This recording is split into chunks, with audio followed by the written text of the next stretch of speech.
오늘 말씀의 제목은 감동의 사람입니다. 감동의 사람. 성경 말씀은 에스라 1장 1절에서부터 4절에 있는 말씀. 에스라 1장 1절에서 4절에 있는 말씀. 일단 찾아 놓으시고요. 우리 지난번에 우리 아동부 학생들이 충북연회 찬양제 나가서 이제 대회를 했거든요. 그래서 장려상 받았는데 오늘 우리 아동부 학생들 나와서 그날 불렀던 찬양 오늘 여러분들에게 한번 들려드리겠습니다. 네.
자, 그러면 하나님의 말씀 함께 읽겠습니다. 에스라 1장 1절부터 4절까지 있는 말씀 우리 함께 봉독합니다. 다 같이 시작.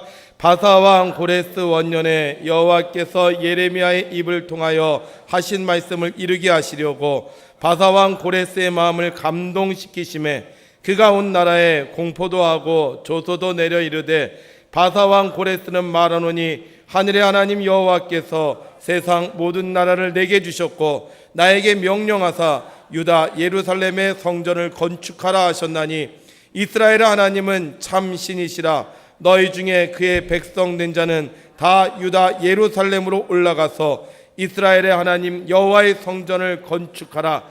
그는 예루살렘에 계신 하나님이시라.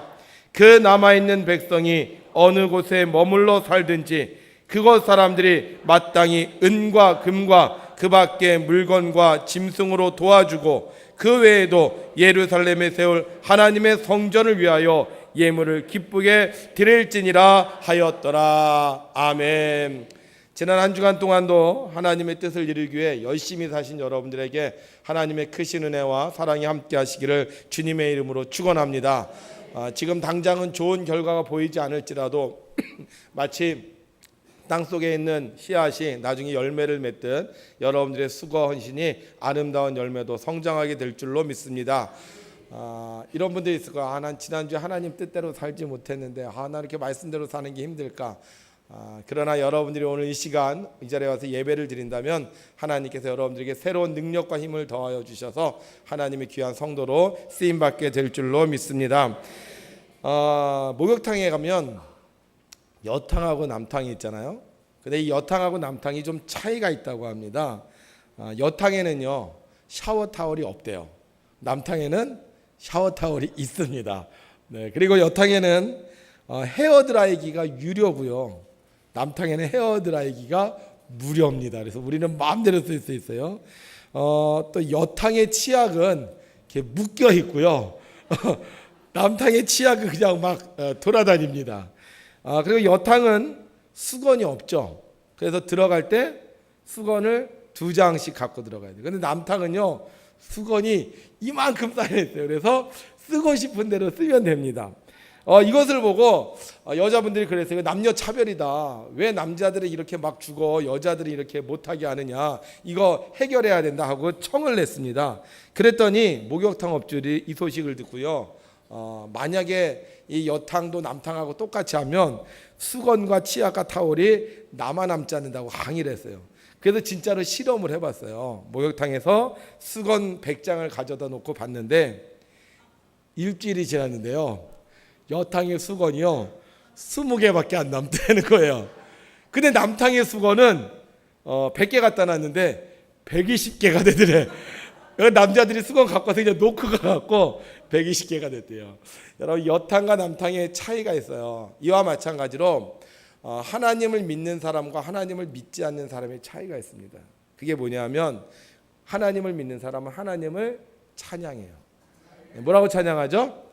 할렐루야. 네, 우리 무슨 일이 있어도 무화과 나무가 없고 식물이 없을지라도 소안에 양떼가 없어 우리의 양떼가 없을지라도 우리는 언제나 하나님을 찬양합니다. 이게 바로 신앙인의 자세입니다. 우리 여기 계신 분 하나님 믿으시죠? 네, 우리 오늘도 두 손 들고 할렐루야로 하나님을 찬양하겠습니다. 할렐루야! 아멘. 네. 하나님을 찬양할 때마다 하나님의 능력이 여러분들에게 임할 줄로 믿습니다. 이스라엘은 원래 하나의 나라였습니다. 그런데 솔로몬 이후 나라가 두 개로 갈라져요.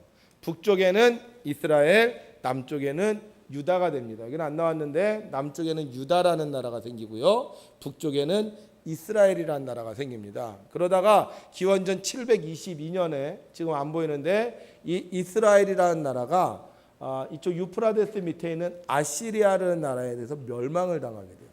나라가 없어져 버렸어요. 그 다음에 이 유다가 계속 남아있다가 기원전 586년에 바벨론이라는 나라에 의해서 정복을 당하게 됩니다. 바벨론은 이스라엘 백성들을 모두 다 포로로 삼아서요. 이렇게 다 손으로 묶어갖고 바벨론으로 집단 이주를 시켜요. 그래서 이 유다가 거의 없어진 상태에서 바벨론이 세계를 통치하고 있었거든요. 그러다가 나중에 이 메데라는 나라가 이 바벨론을 다시 통치하게 됩니다. 그래서 바벨론도 없어지고 메데가 그 지역을 장악하게 되죠. 그 다음에 이 메데라는 나라가 나중에 바사라는 나라를 통해 또 없어져요. 이 바사가 어느 나라냐? 페르시아라고 불리는 그런 나라인데 여러분들 그런 소설들이 알리바마, 40인의 도저 이런 것들이 페르시아의 그런 것들인데요. 이 페르시아가 지금의 이란입니다. 오늘 성경의 배경은 이 바벨론도 없어지고 메데도 없어지고 이 바사라는 나라가 이쪽 지역을 완전히 통일한 후에 왕이 되었던 고레스라는 왕에 대한 이야기가 오늘 성경의 배경입니다. 자, 이 고레스가 왕이 됐어요. 이제 모든 나라, 열국을 통일하고 그는 굉장히 많은 곳을 통치하게 됩니다. 그런데 이 고레스가 왕이 되면서 칙령을 발표하게 되는데 그 칙령의 내용이 뭐냐? 이스라엘 백성들은 모두 고향으로 돌아가 성전을 건축하라는 겁니다. 그동안 바벨론에 이스라엘 백성이 끌려와서 약 70여 년을 살았는데 이제 이 바사의 왕인 고레스가 왕이 되면서 그동안 우리 이 바벨론 지역, 바사 지역에 살고 있었던 이스라엘 백성들은 모두 고향으로 돌아가라는 겁니다. 여러분 생각해 보세요. 지금 새로운 왕이 됐어요.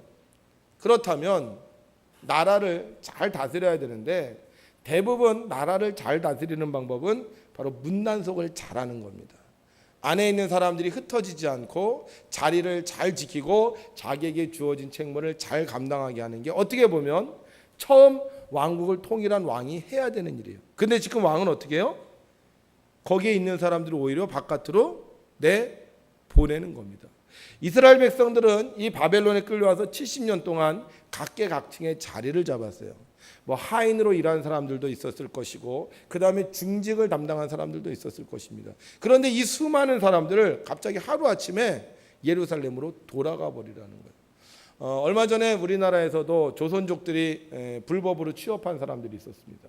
그래서 정부에서 당신들 이 취업을 우리가 법적으로 허가를 해줄 테니 다시 중국에 갔다가 다시 들어와라 이렇게 얘기한 적이 있었어요. 그 이야기를 듣고 조선족들이 취업을 하기 위해서 중국으로 돌아갔습니다. 그때요. 그 중국인들 조선족들이 있던 곳이요 난리가 났어요. 왜냐하면 일손이 갑자기 없어지니까 당장 일을 할 수가 없어요. 구로에 가보면 아예 그 중국인 동네가 있습니다. 거기는 간판도 다 중국말로 되어 있고요. 음식도요 중국 음식들을 팔아요. 그런데 갑자기 이들을 다 본토로 돌아갔다 다시 돌아오라 그러니까 사람이 없어서 일을 할 수가 없었던 거예요. 지금 고레스가 바벨론의 왕이 되었습니다. 그렇다면 고레스는 이들을 보내지 말고 오히려 이들이 그 자리를 잘 지키고 도망가지 못하도록 쇄국 정책을 펴야 되는데 오히려 고레스는 그들을 다 가라고 얘기하는 거예요. 엄청난 인력의 손실을 가져올 수 있고 그들이 일하던 부분들이 사람들이 없음으로 말미암아 여러 가지 혼란에 빠질 수도 있습니다. 근데 그것뿐만이 아니죠. 돌아가는데 사람만 돌아가는 게 아니에요. 모두 갖고 가라. 은과 금과 물질과 동물들도 가져가라는 거예요. 저희가 외국 여행을 가면 정부에서 돈을 많이 못 갖고 가게 합니다. 왜냐하면 우리나라의 돈이 빠져나가면 경제가 문제가 생길 수 있기 때문에. 바벨론도 마찬가지였을 거예요. 이스라엘 백성들이 그곳에 살면서 70년 동안 재물을 모았습니다. 비록 그렇게 많은 것이 아니라 할지라도 그걸 갖고 가면 당장 바벨론에 문제가 생길 수 있잖아요.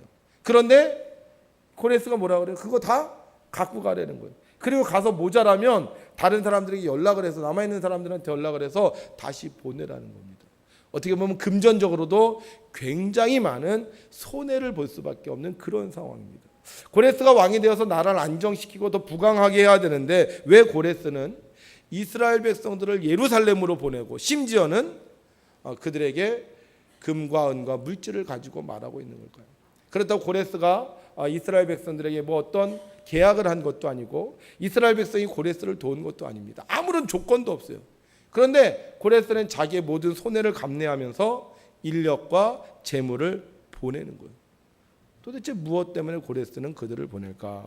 성경은 이렇게 기록하고 있습니다. 따라합시다. 하나님께서 고레스의 마음을 감동시키심에 하나님께서 고레스의 마음을 어떻게 했다고요? 감동시켰다는 거예요. 고레스의 마음은 어떤 마음이었는지 잘 몰라요. 그런데 고레스의 마음속에 하나님께서 감동시키니까 물질의 손해가 나고 인력의 손해가 나고 자기가 계획한 것이 틀어진다 할지라도 이스라엘 백성을 보내는 거예요. 도대체 그럼 무슨 감동을 했기에 고레스는 자기가 소유하고 있던 인력과 물질을 모두 다 돌려보내는 걸까? 고레스가요 왕이 됐어요. 여러분들이 혹시 왕이 됐다고 한번 생각을 해보십시오. 여러분들이 왕이 됐습니다. 대한민국의 왕이 됐습니다. 별로 감동적이지 않죠? 근데 고레스는 원래 왕이 될 수 없는 사람이었어요. 신화에 의하면 그 고레스의 이제 어머니 외척적으로요 꿈을 꿨는데 이 고레스의 어머니가 이렇게 젖을 물려서 이 젖이 이렇게 나라를 이렇게 쭉 채우는 그런 꿈을 꿨대요. 그래서 그걸 보고는 사람들이 이 여자 집안에 이 외척 집안에 위대한 사람이 나올 거다 이렇게 생각을 해서 고레스를 밖에다 갖다 버렸다 이런 신화가 있습니다. 그래서 고레스가 이리의 젖을 먹고 살았다 뭐 이렇게 얘기하는 것도 있어요. 그러니까 우리가 상황을 정확하게 모르지만 어찌됐든 고레스는 왕이 되기에는 좀 여러 가지 어려운 상황에 있었던 사람이에요. 그런데 그런 사람이 왕이 됐어요. 왕이 돼서 지도를 펴놓고 보니까 얼마나 감개무량하겠어요. 야, 내가 이리 사이에서 죽을 수밖에 없었는데 내가 왕이 됐구나. 근데 어떻게 왕이 됐어? 성경은 이렇게 말하고 있습니다. 함께 있습니다. 시작. 하늘의 하나님 여호와께서 세상 모든 나라를 내게 주셨구나. 감동이 오는 거예요. 내 힘으로 왕이 됐어. 내가 지혜가 있어서 내가 능력이 있어서 내가 힘이 있어서 내가 전술이 뛰어나서 왕이 됐어. 그러면 감동하지 않겠죠. 오히려 자랑하고 뻐기겠죠. 그런데 고레스의 마음에 하나님이 감동시키는 거예요. 야, 너가 왕이 된 건 네가 힘이 있어서 네가 능력이 있어서 네가 재주가 뛰어나서 왕이 된 것이 아니라 하늘의 하나님이 여호와께서 나를 왕으로 삼아 주셨구나. 여러분, 하나님의 일은 하나님께 감동된 사람이 합니다. 하나님께 감동되지 않은 사람은 절대로 하나님의 일을 하지 않습니다. 돈이 많아도 시간이 많아도 능력이 있어도 하나님하고 나하고는 상관이 없습니다. 그러나 하나님께 감동된 사람은 자신의 삶이 하나님과 관계가 있기 때문에 내 것을 들여서 손해를 본다 할지라도, 나에게 어려움이 있다 할지라도 하나님의 일을 행하는 거예요. 고레스는 그 감동을 주체할 수가 없었습니다. 나를 왕으로 삼아주신 하나님, 내가 그 하나님에게 어떻게 하면 좋을까? 내가 그 하나님을 위해서 무엇을 하면 좋을까? 그러다 그는 한 가지 생각을 하게 됩니다. 예루살렘 성전을 건축해야 하겠구나. 우리가 추측해 보건대 고레스는 하나님을 절대적으로 믿던 사람은 아니었습니다. 그런데 그가 어떻게 하나님의 성전을 건축하려고 했을까? 저희들이 성경을 분석해 보면 고레스 왕 옆에요, 하나님을 잘 믿는 아주 유명한 신앙인이 있었던 것을 추측해 볼 수 있습니다. 그럼 이 고레스 옆에 아주 하나님을 잘 믿었던 신앙인이 누구냐? 성경은 이렇게 말하고 있습니다. 우리 함께 있습니다. 시작. 그는 구원도 하시며 건져내기도 하시며 하늘에서든지 땅에서든지 이적과 기사를 행하시는 이로써 다니엘을 구원하여 사자의 입에서 벗어나게 하셨음이라 하였더라. 이 다니엘이 다리오 왕의 시대와 바사 사람 고레스 왕의 시대에 형통하였더라. 아멘. 다리오 왕의 시대, 고레스 왕의 시대, 바로 그 왕 옆에서 형통했던 사람 누구죠? 바로 다니엘이라는 사람. 우리는 다니엘을 알아요. 다니엘은 어려서 바벨론에 잡혀온 사람이었습니다. 그는 뜻을 정하여 자기의 몸을 더럽히지 않았고, 그는 예루살렘 성을 향하여 매일 3번씩 기도했던 사람이었습니다. 왕이 칙령을 내려서 앞으로 누구든지 다른 신에게 절하면 사자굴에 집어넣는다고 했지만, 그는 하나님을 믿는 신실한 사람이었기에 예루살렘 성을 향하여 계속 기도했고, 그 결과 사자굴에 떨어지게 됩니다. 이때 왕이 누구다? 다리오 왕. 얘기에 의하면 이 다리오 왕이 누구냐? 바로 고레스의 숙부 아니면 장인이라고 얘기하고 있습니다. 그런데 이 다리오 왕이 그 다니엘을 함께 했던 거예요. 다리오 왕이 왕을 마치고 그 다음에 고레스 왕이 됐는데, 그때도 누가 있었다? 바로 다니엘이 있었다는 거예요. 그 다니엘이 아마 고레스가 왕이 되었을 때 성경을 펴서 보여주지 않았을까? 그 성경은 바로 이사야에 있는 성경입니다. 우리 함께 읽죠. 우선 44장 28절만 먼저 읽겠습니다. 시작. 고레스에 대하여는 이르기를 내 목자라, 그가 나의 모든 기쁨을 성취하리라 하며, 예루살렘에 대하여는 이르기를 증건되리라 하며, 성전에 대하여는 내 기초가 놓여지리라 하는 자니라. 아멘. 45장 1절부터 3절 다시 읽습니다. 시작. 여호와께서 그의 기름 부음을 받은 고레스에게 이같이 말씀하시되, 내가 그의 오른손을 붙들고 그 앞에 열국을 항복하게 하며, 내가 왕들의 허리를 풀어 그 앞에 문들을 열고 성문들이 닫히지 못하게 하리라.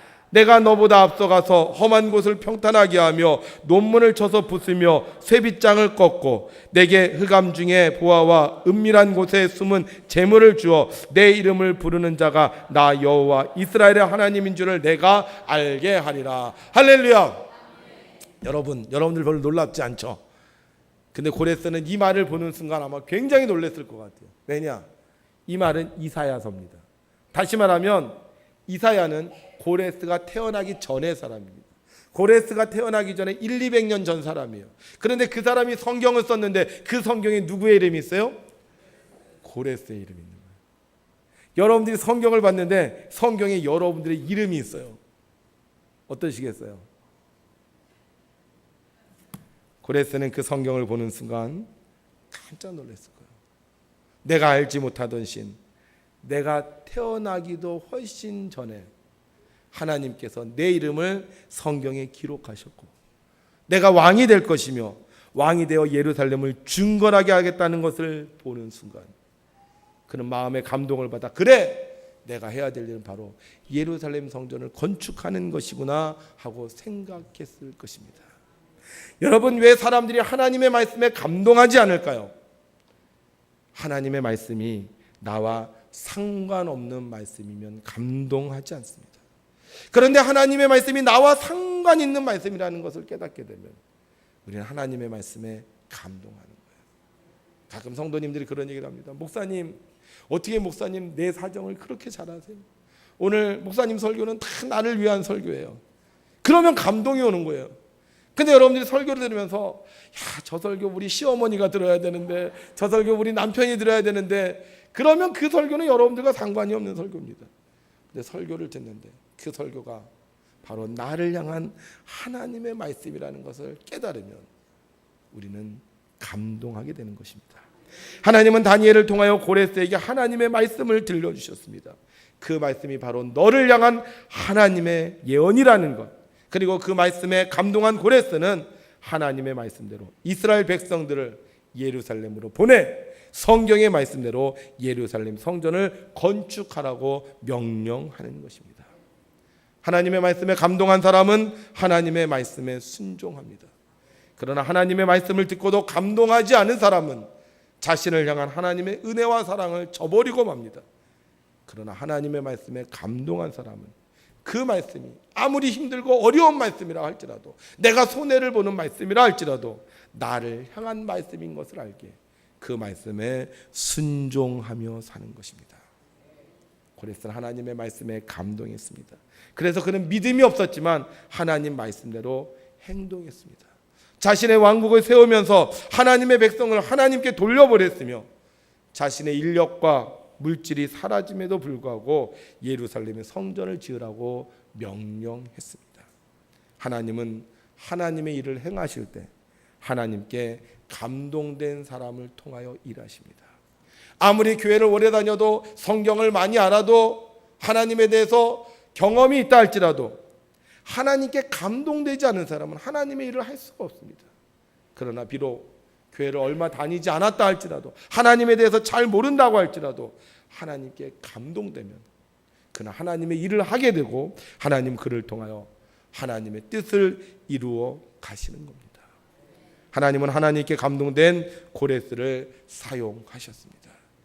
그 누구도 그 힘과 능력으로 행하지 못한 포로 귀환과 하나님을 섬기던 자들이 주저하던 성전 건축을 마침내 이루게 하셨습니다.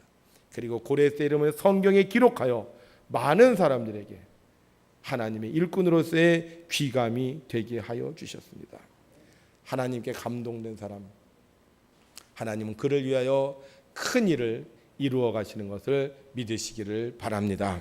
윈터경은 체코에 일하러 갑니다. 그냥 가서 열심히 일하면 자기가 원하는 꿈을 이룰 수 있고 손해를 보지 않을 수 있습니다. 그런데 그는 그곳에 있는 난민 아이들을 구하기 위해 자신의 재산을 털어놓습니다.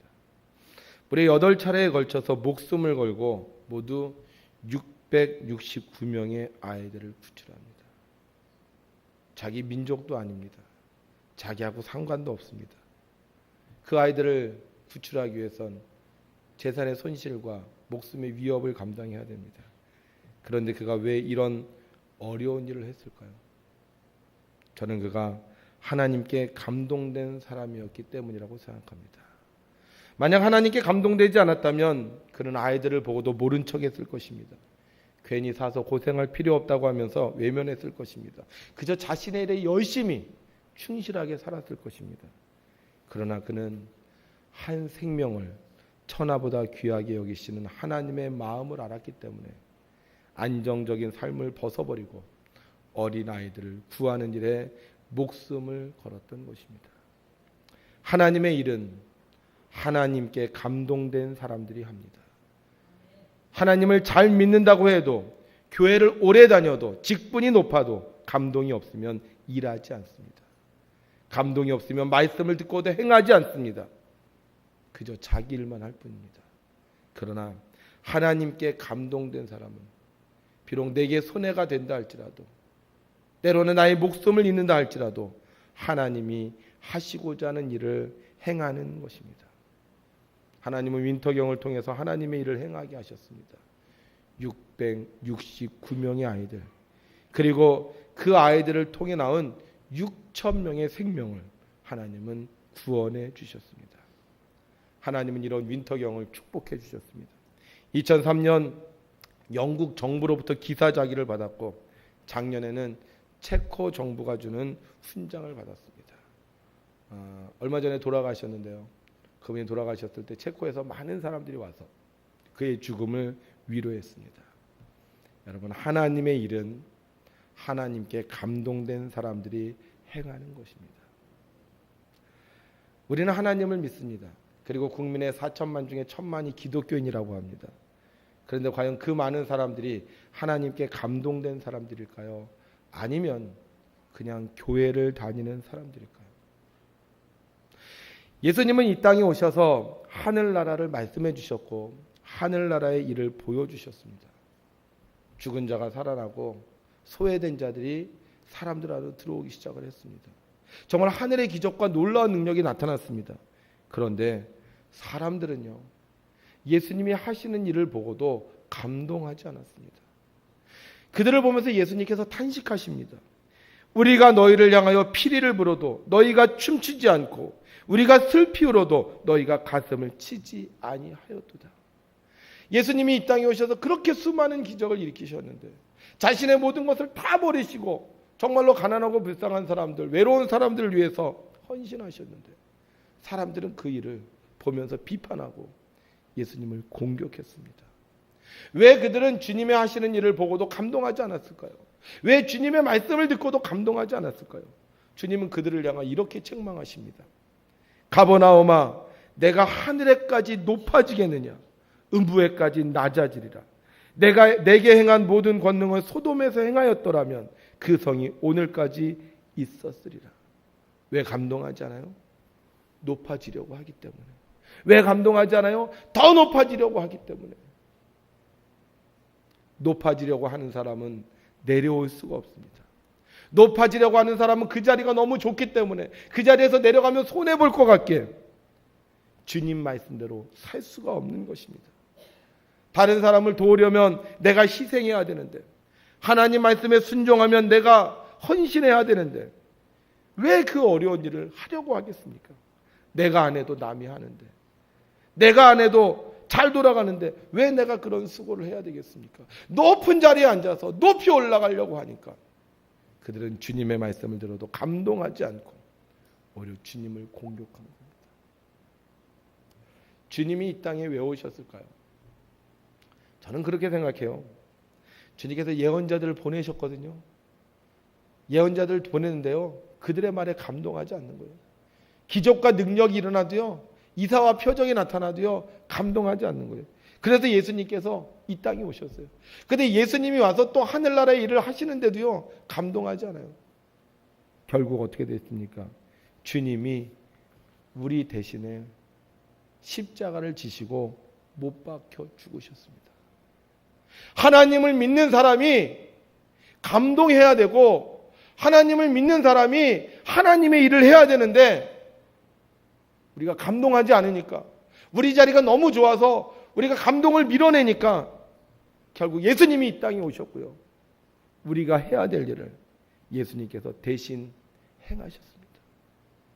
내가 고난받아야 되는데 주님이 고난받으셨고, 내가 낮아져야 되는데 주님이 낮아지셨고, 내가 죽어야 되는데 주님이 대신 죽으셨습니다.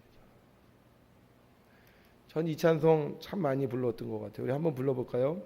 웬 말인가 날 위하여 주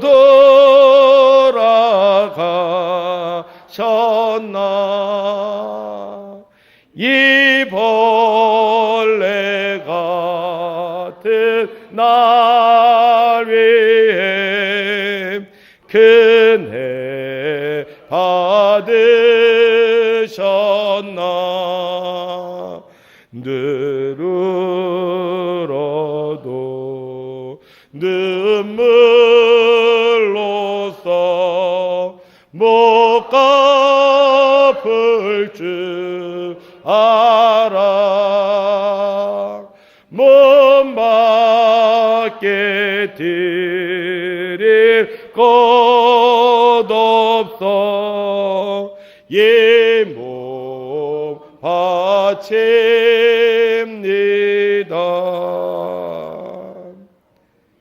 이 벌레 같은 날 위에, 죽을 수밖에 없는 날 위에 주님은 이 땅에 오셨고 주님은 해를 받으셨는데, 주님은 오늘도 우리를 위해서 십자가를 지시고 골고다의 길을 걸어가시는데 과연 우리는 그 길을 따라가고 있습니까? 여러분, 우리가 만약 오늘의 말씀에 감동이 온다면, 우리가 찬송을 부를 때 감동이 온다면 우리는 주님이 가신 그 길을 함께 걸어가야 됩니다. 날 위하여 십자가의 중한 고통 받으신 그 사랑에 감동하면서 나도 주님을 위하여 사랑을 베풀어야 합니다. 고레스는 감동해서 자신의 손해를 무릅쓰고 이스라엘 백성들을 돌려보냈습니다. 윈터경은 감동해서 자신의 위협을 무릅쓰고 어린아이들을 구원했습니다. 나도 주님의 은혜에 감동했다면 주님께서 주시는 삼동을 따라 내가 해야 될 일, 내게 맡겨주신 사명을 감당해야 하는 것입니다. 오늘은 평신도주일입니다. 평신도주일은요, 우리 한번 함께 읽어볼까요? 평신도주일에 대한 얘기인데 함께 읽겠습니다. 시작. 평신도주일은 1979년 3월 총회 결의에 의하여 감리의 본부에 평신도국을 두고 지방에는 평신도부를 두어 매년 5월 마지막 한 주간과 6월 첫째 주일을 온 교회가 지키게 되었습니다. 평신도가 예수님의 제자로서 청지기로서 선교와 봉사를 통하여 안으로는 개인과 교회 성장에 이바지하고 밖으로는 사회 구원의 미랄이 되어 하나님 나라를 이루어가는데 쓰임받게 하려는 데 의의가 있습니다. 평신도주일을 언제 한다고요? 5월 마지막 한 주간과 6월 첫째 주일. 이때를 기해서 뭐 한다고요? 선교와 봉사들. 선교와 봉사. 물론 다른 때로 잘하지만 특별히 이 주간만큼 뭐 한다? 더 선교하고 더 봉사하는 거예요. 그러니까 지난 한 주간이 여러분들에게 평신도 주간이었어요. 그럼 지난 한 주간 동안 뭘 했어야 돼요? 우리가 선교하고 봉사했어야 돼요. 어떻게 선교 하셨습니까? 봉사 하셨습니까? 과연 이 질문에 나 선교했습니다, 나 봉사했습니다, 이렇게 대답할 수 있는 사람이 얼마나 될까요? 제가 지난주에 설교하면서 그랬어요. 여러분들 일주일 동안 앞으로 여러분들이 누구다? 자, 목사님들, 조시는 목사님들 눈 뜨세요. 네, 목사님이다. 네, 목사님처럼 사셨어요? 목사님처럼 성경 공부하시고, 목사님처럼 기도하시고, 목사님처럼 신방하시고 그렇게 살았습니까? 아니면 내가 한 그 일, 내게 원하는 그거 안 놓치기 위해서 여러분들에게 주신 그 감동을 외면하셨습니까? 여러분, 왜 우리가 감동하지 못할까요? 저는 그렇게 생각해요. 우리가 너무 많이 가졌기 때문에, 너무 많이 높아졌기 때문에. 가난할 때는 같이 가난했으니까, 어려울 때는 같이 어려우니까 다 했는데요. 지금은 내가 가진 땅덩어리가 너무 넓어, 내가 해야 될 일이 너무 많어, 그거 못 넣는 거예요. 사랑하는 성도 여러분, 우리 하나님께서 주시는 감동을 외면하지 않았으면 좋겠습니다. 하나님께서 주시는 감동을 붙잡고, 그래, 나도 주님처럼, 나도 예수님처럼 살아야 되겠다고 결단했으면 좋겠습니다.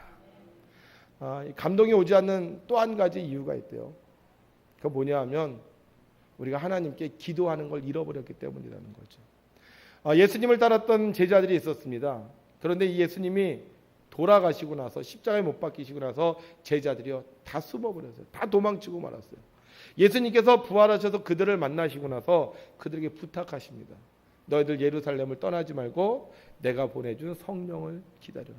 오늘이요 평신도주일이면서 또한 성령 강림절입니다. 성령은 뭐예요? 예수님의 영입니다.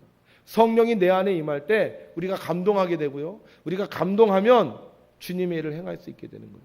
그래서 예수님의 제자들이 성령이 임할 때까지, 다시 말하면 감동이 올 때까지 일주일 동안, 열흘 동안 뭐 했냐? 기도했어요. 기도하니까 성령 충만하게 되고, 성령 충만하니까 감동하게 되고, 감동하니까 나가서 복음을 증거하게 되고, 복음을 증거하니까 주님이 하시고자 하는 일들이 나타났습니다. 여러분, 우리가 기도해야 됩니다. 기도하지 않으면 감동할 수 없고, 감동하지 않으면 하나님의 일을 행할 수가 없습니다. 교회를 아무리 오래 다녀도, 직분이 있어도 기도하지 않으면 감동할 수 없고, 감동하지 않으면 주님의 일을 할 수 없어요. 그러나 내가 하나님을 잘 몰라도 기도하면 감동하게 되고요, 감동하면 하나님의 일을 행할 수 있게 되는 것입니다. 전 우리 성도님들에게 다시 한번 기도를 부탁합니다. 기도해야 됩니다. 기도해야 됩니다. 기도해야 됩니다. 네, 지난주에 1교구 1구역 기도했고, 1교구 2구역 기도했고, 2교구 1구역 기도했고, 2교구 2구역 기도했습니까? 네, 그 기도를 한 번만 하지 말고 꾸준히 해야 됩니다. 감동이 될 때까지. 감동이 될 때까지. 여러분들이 새벽에 못 나오면 집에서라도, 길을 걸으면서라도 여러분들이 기도하면 하나님께서 감동을 주시고, 그 감동을 따라 하나님께서 여러분들을 통해 하나님의 일을 이루실 줄로 믿습니다. 이 말세지만 특별히 이 6월달을 맞이하여 우리 성도님들 정말로 기도하셔서 하나님께 감동받으시고, 하나님의 감동받은 것을 실천하심으로 말미암아 여러분들이 이 나라와 이 민족을 살리고 하나님이 하시고자 하는 일을 감당하는 주의 귀한 일꾼들이 되시기를 주님의 이름으로 부탁합니다. 기도하겠습니다. 하나님 아버지, 오늘도 저희들을 주님의 전으로 불러주시고 하나님의 말씀을 듣게 하시니 감사합니다. 이 말씀이 다른 사람에게 들려주시는 말씀이 아니라 나에게 들려주시는 말씀임을 깨닫게 하여 주셔서 우리가 감동하게 하시고, 감동을 따라 기도하며 하나님의 사명을 감당할 수 있도록 도와주시옵소서. 교회는 목사님이 치리하는 것이 아니고, 교회는 장로님이 이끌어가는 것이 아니고, 바로 내가 이끌어내야 되는 것을 깨닫게 하여 주셔서 내가 나와 기도하게 하시고, 내가 나가 봉사하게 하시고, 내가 나가 교회를 섬길 수 있도록 허락하여 주셔서 우리 한국교회가 다시 한번 하나님의 기름 부음을 받는 복된 제단이 될 수 있도록 역사하여 주옵소서. 오늘 이 자리에 나온 모든 성도님들에게 감동의 은혜를 허락하여 주셔서 내가 무엇을 해야 될지 깨닫게 하시고 그 일을 실천함으로 말미암아 하나님께서 하시고자 하는 일을 감당할 수 있는 주의 귀한 종들이 될 수 있도록 역사하여 주시옵소서. 지난 한 주간 동안 평신도주의를 지키며 열심히 기도하고 전도하고 헌신한 자들이 있습니다. 하나님, 저들을 기억하여 주옵소서. 저들의 이름을 기록하여 주옵소서. 저들을 통하여 하나님의 일들이 이루어지게 하여 주셔서 저들이 주님을 위하여 버렸던 모든 것들 하나님께서 누르고 흔들어 넘치도록 축복하여 주시옵소서. 오늘도 우리들을 통하여 하나님의 거룩한 사명을 이루어 가시는 우리 주 예수 그리스도의 이름으로 기도하옵나이다. 아멘.